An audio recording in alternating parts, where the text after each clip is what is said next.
As I sit here on my balcony, looking out at the mountains, I remember being a small child just yesterday. I grew up in the small town of San Ignacio de Costa, about an hour away from San Jose, Costa Rica. I lived there until the age of 5 when I was taken to the U.S. The people from my hometown are mostly farmers and businessmen, like Costa Rican cowboys. I would tell my grandpa Tito how much I miss my father and how much I wish to be in that amazing country of America. America, the land where my father lived and always spoke of.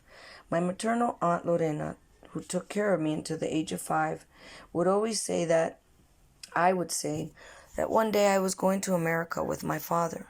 I missed him so much. My grandpa loved me from here to the moon, and all he wanted to do was put a smile on my face.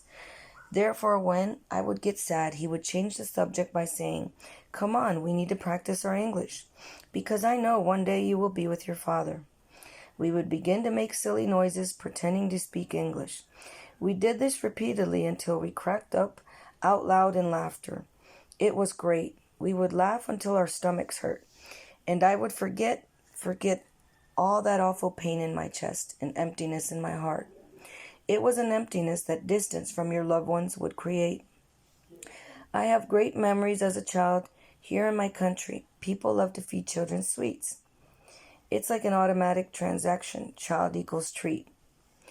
Adults run around with their pockets full of treats just in case they run into a child. God forbid you had nothing deliciously sweet to feed a child. This is looked at like child rejection here. Just to confirm this affirmation of the importance of sweets, years ago when I first got deported, my grandpa Tito would say, "Sweets are good for digestion."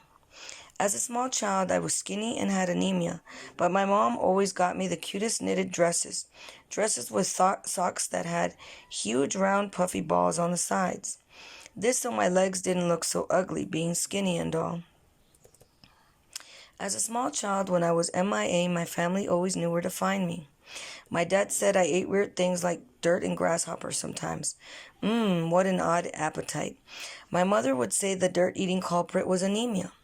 I used to run through the coffee fields while helping Tito pick coffee, probably another hot spot for dirt eating. It makes me wonder why I like to chew on dirt. Maybe it felt like its sand-like texture vibrated and tickled my teeth. Now this is what I call dirt for thought instead of food for thought. I love my 2 sisters dearly like daughters. I always would have liked to have a brother since we were 3 sisters. I remember taking care of them and doing role plays where I was their teacher. I taught my sister Marion to read at the age of 3. You ask me now and I don't even remember how I did that. I always made sure the house was clean and they were fed. I was very proud to be of help since my parents always worked so hard. When I got to the U.S., my father took us into a whole new world of history and art museums, the D.C. Zoo and the Baltimore Aquarium. Our jaws dropped in amazement as we saw things we had never seen before in our country. He also used to take us fishing a lot. We used to row the paddle boats in Harper's Ferry and White's Ferry, observing where the fish came up to get air. This would give us some practical insight on where to begin fishing. We would also go to the Potomac River. I remember I once caught a huge carp and made my father's day. I remember this because I have a picture of me holding it. I was forcing a horrid smile of confusion. I was in between excitement and fear.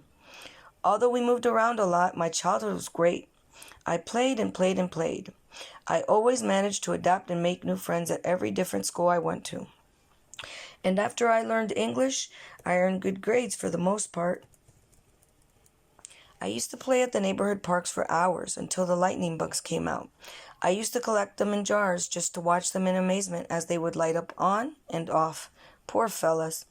When I lived in Twinbrook, Maryland, the park was so close to my house or to the apartment, my mom could watch me from the place we lived in. At Twinbrook Elementary School, my first grade teacher pulled my hair one time. She pulled my hair just because I couldn't understand what she said to me in English. As she pulled my hair, it looked like her big bug eyes would just pop right out of their place with flaming anger.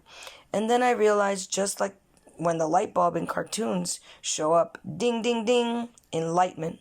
I must learn English. It was so humiliating and embarrassing to have this happen in front of all my classmates. Besides that, there was a blond boy with freckles that always stood next to me in line. He would make it out of his way to come like the Flash, running and pushing anyone that could come between him and I, just to try to grab at my hand. He was so annoying that this was another important reason I needed to learn to speak English ASAP. I needed to tell him to leave me alone. So my number one priority was to learn English. I watched my favorite childhood shows like Sesame Street, Mr. Rogers' Neighborhood, Fat Albert, Thomas the Train, Rainbow Bright, My Little Pony, Care Bears, and He-Man and She-Ra. After 6 months, I felt I had the power of Grayskull and was producing the language. My mission was not to ever get my hair pulled like that again in front of so many people. She had always had a witch-like demeanor. Poor old lady. I think she was just too old and tired of teaching. She probably should have retired long ago. I was a ball of energy waiting to explore the universe and in particular my neighborhood in my bicycle. I used to ride my bike flying down hills, which made me feel like a bird with wings. I remember once at a family dinner, one of my aunts asked my cousins and I what we wanted to be when we grew up. When she got to me, I said, Dennis. She laughed and said, how do you even plan on going to college if you don't even exist in this country? It felt like a low blow. I was a very innocent little girl at the time, but I knew an offense when I heard it. I remember feeling rejection and felt like she wanted to make me feel bad because I was illegal, and she did a great job. I felt humiliated because I remember thinking, what do I say to that? It's true. Exactly nothing. I just looked at the ground with sadness and embarrassment. I thank my parents for teaching me hard work and responsibility at a young age. They themselves were hard workers. I thank my dad for teaching me the value of $1. My first job ever was at Chuck E. Cheese at the age of 15. I was illegal then, but at the time I was able to get a job without being asked for a work permit or green card. I remember I was planning to buy myself some clothes at that stage in your life when you're all about looking good and finding your identity. When I got my first check, I went running to my dad to show him with a heart full of pride and joy that I worked and earned my own money, a whole entire paycheck. Although my plans of getting a cute pair of blue jeans was ruined, I was proud to contribute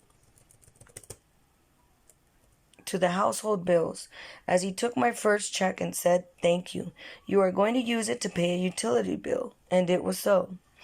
Now I would like to fast forward in time to read on how it is not easy to speak about ourselves and even more so about the things that make us hurt.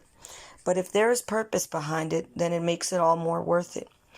I personally have tried on to continue with my life and without having to bring up these things. They have had such a negative impact in my life. Either way, I know that these things are in our subconscious and never really go away. They hide pretty well, but come out with triggers like people, sounds, and situations that bring them up.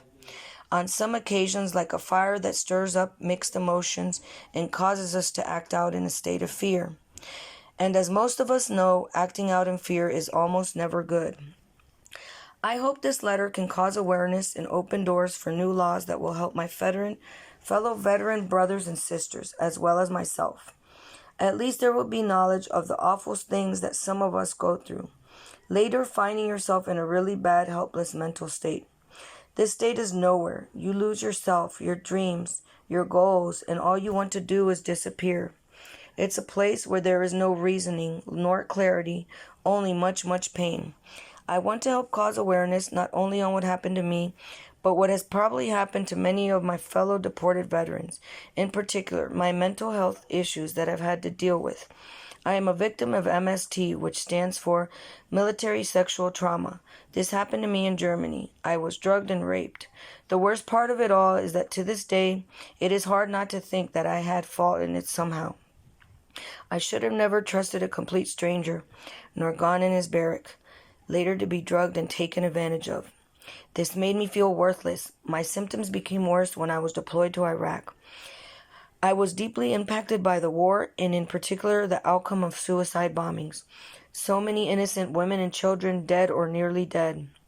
These horrible scenes have changed my mind and even the way I perceive and see things. After coming back from Iraq, I began to self-medicate with drugs and alcohol, which led me to another awful incident in which I was arrested by Baltimore County Police Department for being a rape victim, discouraged from pressing charges, and even had a gun pointed to my head by one of the officers. The scariest thing was that the people who were supposed to be the heroes were my worst enemies. They finished stripping me of what little pride and dignity I had left. With this said, it is very difficult to be the same person. After all these things, I am not the same Laura I once was.